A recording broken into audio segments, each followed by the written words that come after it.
कभी कभी कुछ फिल्में सिर्फ स्क्रीन पर नहीं चलती, वो दिल के अंदर चलती रहती हैं। कूली उन्हीं में से एक है। जब मैं इस फिल्म के बारे में सोचती हूँ ना, तो मुझे सिर्फ एक कहानी या एक सुपरस्टार याद नहीं आता, बल्कि एक पूरा ज़माना याद आ जाता है। एक ऐसा वक्त जब सिनेमा सीधा लोगों के दर्द, उनकी उम्मीद और उनकी इज्जत से बात करता था। कूली का इमोशनल कोर बहुत सिंपल है, लेकिन इसी सिंप्लिसिटी में उसकी ताकत छुपी है। ये फिल्म मजदूर की इज्जत की बात करती है, उस आदमी की जो भीड़ का हिस्सा होता है पर अक्सर नजर नहीं आता। इकबाल, जो अमिताभ बच्चन ने प्ले किया है, कोई परफेक्ट हीरो नहीं है। वो गुस्सा करता है, गलतियां करता है, पर उसका दिल बिल्कुल साफ है। और शायद इसी वजह से हम उससे इतना कनेक्ट कर पाते हैं। उसका स्ट्रगल सिर्फ पर्सनल नहीं है, वो कलेक्टिव है, जैसे वो एक इंसान कम हो और एक आवाज़ ज़्यादा हो। फिल्म का फिलॉसफी मुझे हमेशा से बहुत स्ट्रॉन्ग लगा है। कूली कहना चाहती है कि काम छोटा या बड़ा नहीं होता, इज्जत का हक हर किसी को होता है। ये आइडिया आज भी उतना ही रेलेवेंट है। आज के फास्ट कॉर्पोरेट हसल कल्चर के बीच में भी ये फिल्म हमें याद दिलाती है कि सिस्टम के नीचे जो लोग काम कर रहे होते हैं, वही सिस्टम को चलाते हैं। और जब वो एक साथ खड़े होते हैं तो उनकी ताकत अनस्टॉपेबल होती है। कैरेक्टर जर्नीज इस फिल्म की जान है। इकबाल का सफ़र सिर्फ बदले या हीरो बनने का नहीं है, बल्कि अपनी पहचान को समझने का है।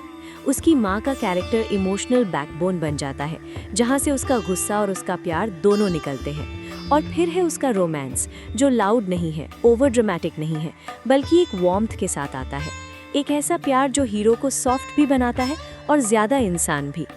अमिताभ बच्चन की परफॉर्मेंस के बारे में बात करना ऑलमोस्ट ऑब्वियस सा लगता है, पर फिर भी ज़रूरी है। कूली में वो सिर्फ एक्टर नहीं लगते, वो एक फोर्स लगते हैं। उनकी आवाज़, उनका पोस्चर, उनका एंगर और फिर अचानक आने वाली वल्नरेबिलिटी, सब कुछ इतना रियल लगता है कि लगता ही नहीं ये एक्टिंग है। उनके साथ जो केमिस्ट्री है, चाहे माँ के साथ हो, दोस्तों के साथ हो या लव इंटरेस्ट के साथ हो, वो नेचुरल लगती है, लिव्ड इन लगती है, जैसे ये लोग स्क्रीन के बाहर भी इसी दुनिया में रहते हों।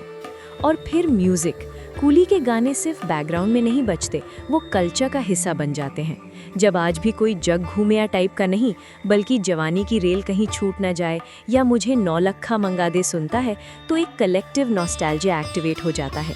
ये गाने सिर्फ एंटरटेनमेंट नहीं थे, ये सेलिब्रेशन थे।